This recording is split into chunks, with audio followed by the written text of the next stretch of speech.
Fernando, como é que é o trabalho para atrair o internauta comum, que não é aquele usuário pesado, para o debate sobre política na internet?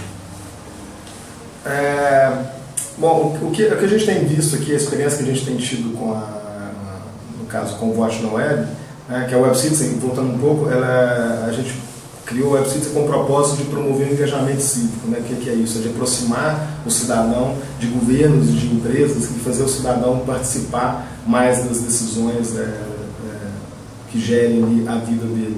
E entrando nessa questão que você disse, o que a gente percebeu no Vote na Web é que no Brasil tinha uma cultura, você tinha um discurso falando que não, que o brasileiro não gosta de política, que isso é coisa dos outros, né, que você não tem como ter acesso a isso.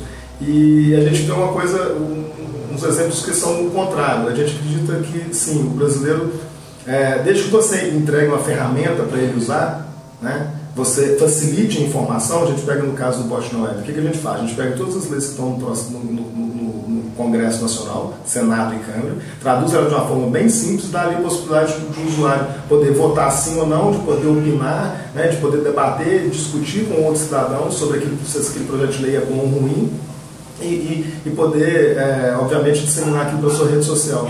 O que a gente viu de experiência é que, se você dá a ferramenta e facilita que a informação chegue para ele de uma forma clara e simples, eles usam, né? Você faz isso entrar na pauta do cidadão, porque quando você fala de política, você pode falar que você não gosta, mas falar que isso não está na sua vida é uma grande inverdade. Né? Não tem como você falar que as decisões do político que são tomadas no Congresso, as leis que são aprovadas, as discussões que estão lá, não afetam a sua vida. Isso afeta a sua vida desde a hora que você acorda até a hora que você dorme.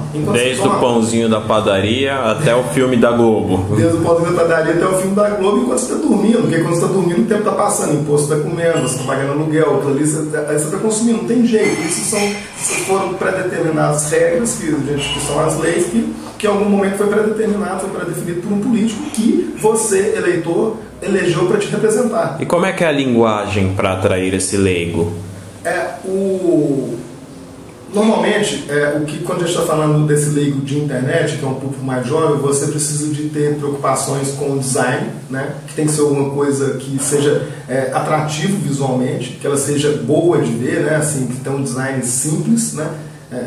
Um design atrativo, que ela seja simples, no sentido de que a informação ela seja consumida muito rapidamente. Quando você viu, você já leu em 2 linhas, né? Esse projeto de lei proíbe, um exemplo, esse projeto de lei, se aprovado, vai proibir que venda refrigerante nas escolas. Pronto, você não precisa ler mais nada. A proposta tem 5 páginas, mas o que vai mudar é isso. Então essa informação ela é bem simples, um design atrativo e que o usar a ferramenta fica quase que um game, né? Então você vota, isso gera um gráfico, depois o gráfico você compara com outro gráfico. Então tem a parte do lúdico nesse game também.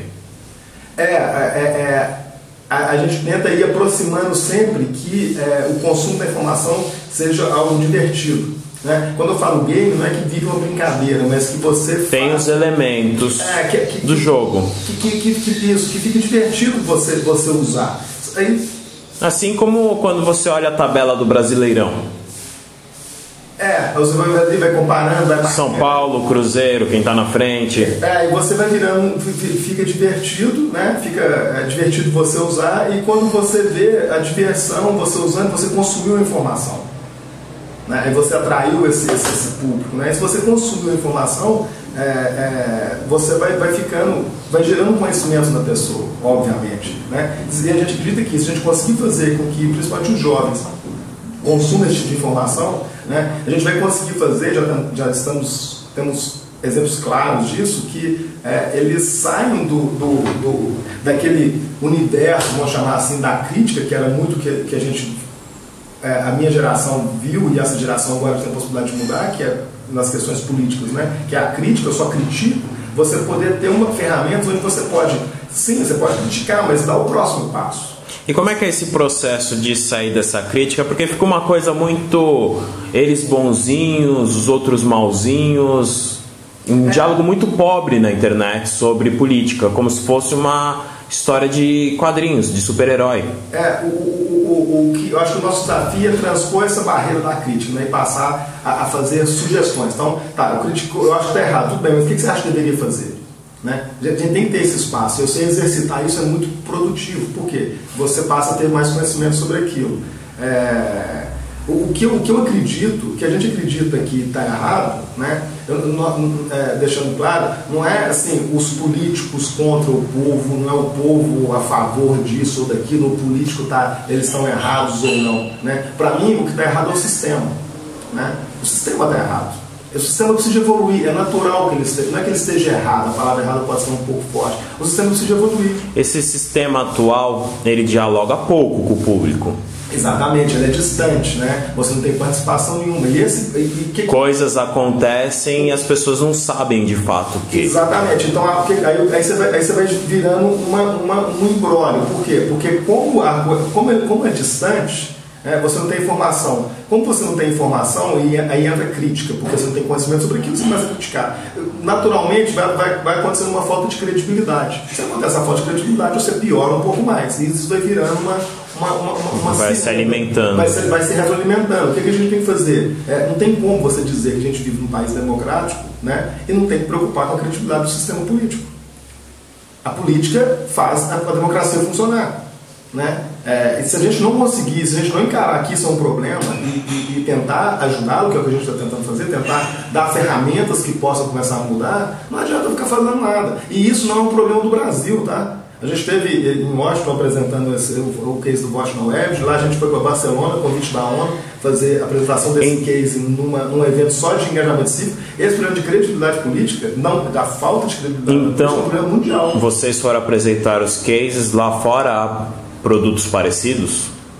Trabalho parecido com o seu? Com certeza, eu acredito que deva existir, né? Mas, por exemplo, a gente foi em maio agora do ano passado no Golf 2.0, que é um evento sobre governo eletrônico em Washington, e nós éramos a única empresa de língua não inglesa, nós brasileiros, né? É uma empresa de língua não inglesa. Aí dizem que não, que para fazer internet é uma empresa de língua não inglesa, apresentando um aplicativo para engajamento cívico. Depois a gente foi para a Europa, em Barcelona, convite da ONU e do governo da Catalunha, para apresentar o projeto. Moderamos uma mesa de discussão de como aproximar cidadão de governo, como fazer o cidadão conversar sobre política.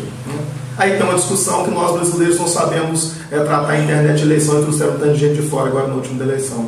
Tem que trazer mesmo, não sou contra trazer. Mas falar que a gente não sabe fazer, eu não concordo. É que os candidatos ficaram muito viciados na mídia de massa, né? A culpa não é tecnologia. Não vem com essa conversa que para mim isso eu não concordo, né? Para mim, o problema, eu não estou falando que não tem que trazer as pessoas de fora. Tem sim, como a gente foi lá. Tem que trazer. Agrega um conhecimento diferente. Conhecimento, informação. Mas o problema não é tecnologia. A tecnologia está para todo mundo, né? Tudo que acontece aqui, você vê acontecendo no mundo inteiro. Você não tem... Em termos de tecnologia e engajamento cívico, o mundo inteiro está mais ou menos no mesmo patamar. Não tem ninguém que evoluiu nisso. Tanto que nós não estamos atrás. Tanto que países ditatoriais como fechados, vamos dizer assim, como Zimbábue, China, Cuba, eles têm um certo medo de ativistas, cyberativistas. A gente está vendo aqui agora, esses dias, o problema no Egito, né? É óbvio que quando você vai ter uma grande ruptura, as pessoas ficam tensas e têm muito medo. Não é óbvio, é natural, é óbvio, né? Mudanças. São mudanças, e pessoas que estão no poder, elas não sabem exatamente o que vai acontecer. Eu vejo isso muito aqui no Brasil. O que eu entendo? Eu digo o seguinte: gente, não adianta a gente ficar só criticando e falando que os políticos são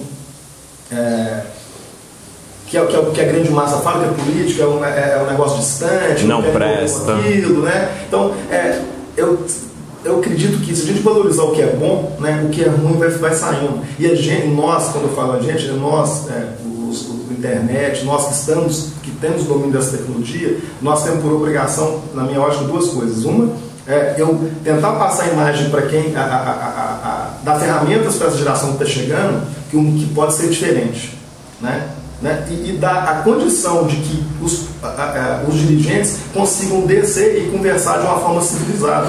Porque também nós temos que concordar que a internet, você vira em muitos